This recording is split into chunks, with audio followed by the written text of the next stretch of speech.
Hola, ¿qué tal? El día de hoy voy a hablar sobre la obra Historia verdadera de la conquista de la Nueva España y comenzaré hablando sobre algo de la biografía y datos importantes sobre su autor, Bernal Díaz del Castillo.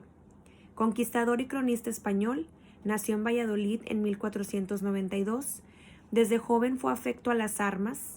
En 1514 se embarcó a América, viajando sucesivamente con las expediciones de Pedro Arias de Ávila, Francisco Hernández de Córdoba y Juan de Grijalva. Se casó con Angelina Díaz, tuvo un hijo llamado Diego.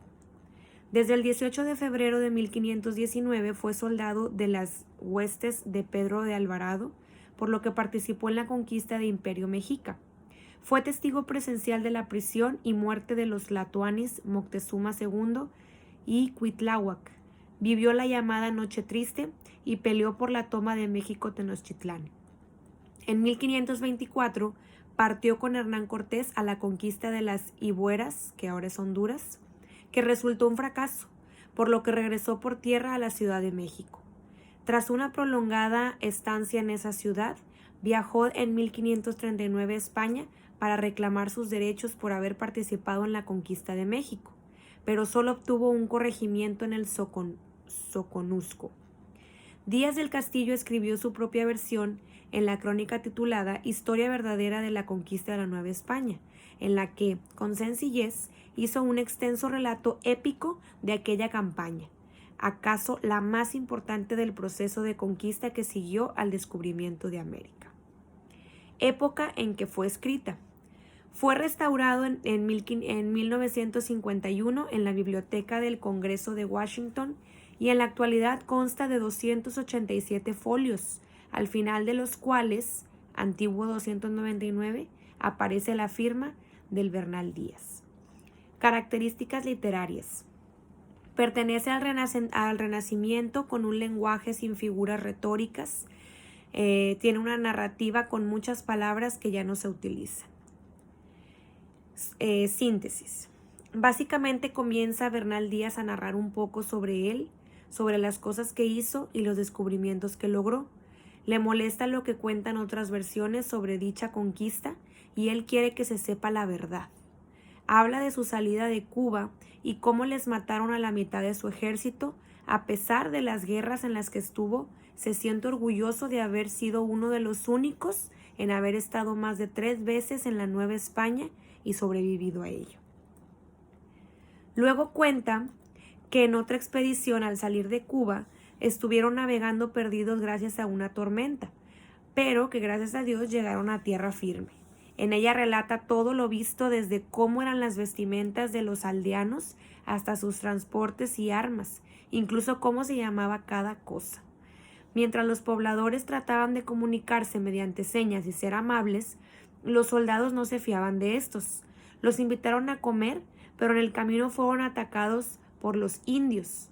Gracias a las armas que los españoles llevaban, lograron matar también a gente de este lugar y seguir su camino, mientras que tenían imágenes extrañas hechas con barro y dentro de los hogares cosas valiosas como el oro, el cual por supuesto se llevaron.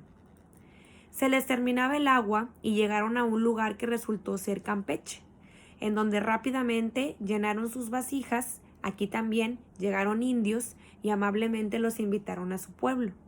Los soldados temerosos no sabían si aceptar o no la invitación. Fueron con ellos cautelosos. Bernal relata la inmensidad de las casas y su adoración hacia sus ídolos. En este lugar observó las ropas que llevaban los indios y también que tenía gente de mayor jerarquía llamados papas, los cuales les advirtieron se retiraran o tendrían problemas. Ellos, como aún estaban malheridos, decidieron irse, pero con tanta sed se la pasaron yendo cerca de las costas para ver si podían llegar a un pueblo en donde recoger agua dulce y seguir su camino. Llegaron a un lugar donde había un pozo de agua y maizales, y aquí comienza otra lucha. Al estar tomando agua, llegaron pobladores de Potonchán, que eran muchos. Se trataban de comunicar por medio de señas y algún dialecto que ellos no entendían. Llegaron más indios y ya sabían que debían pelear aún con soldados heridos, Por el miedo no sabían qué decisión era la correcta, pero optaron por romper los batallones y dirigirse a los bateles a refugiarse. Muchos soldados murieron esos días y los posteriores. Los soldados junto al capitán acordaron volver a Cuba, pero con tantos muertos y personas heridas, las labores de navegación fueron destinadas a otros soldados de menor rango. El piloto aconsejó que atravesaran Florida para llegar rápido a Cuba. Ellos llegaron primero ahí para buscar su necesario líquido y vaya que lo encontraron. Estuvieron alrededor de 1 hora bebiendo y lavando trapos de curación mientras 2 soldados vigilaban, pero al momento de retirarse, uno de ellos llegó gritando que se aproximaban indios por tierra y por el agua con ganas de matar. Era tarde, los indios los alcanzaron, hirieron a varios y otros tantos huyeron.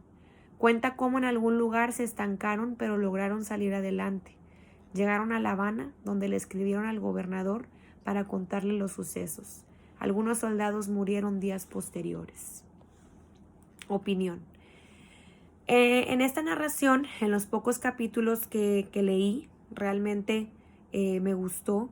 Pude imaginarme cada capítulo, la manera en que lo narraban, sin tanta conjetura, como dije en un principio, sin tantas figuras retóricas, hacía que se entendiera la situación de manera muy concreta y muy o sea, así muy concreto, que te lo imagines, y a mí en lo particular que me gusta esta parte de la historia, me gusta saber de dónde, porque realmente de dónde venimos, o sea, es parte de nuestro pasado y de que gracias a eso pues somos lo que somos ahora. En lo particular creo que se puede hacer alguna adaptación para contar esta versión a los niños y así aprendan un poco más sobre la historia de la Nueva España, que ya lo ven, ¿verdad?, durante la primaria y la secundaria, pero estaría muy, muy padre tener esta versión de libro un poco para estas edades y que lo puedan leer también.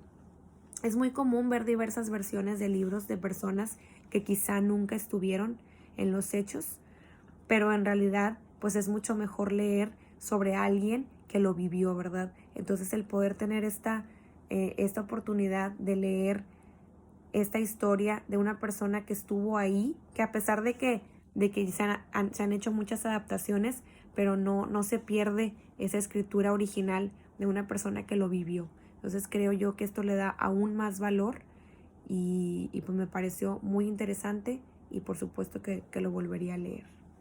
Gracias, espero que les haya gustado y que haya sido más claro para ustedes.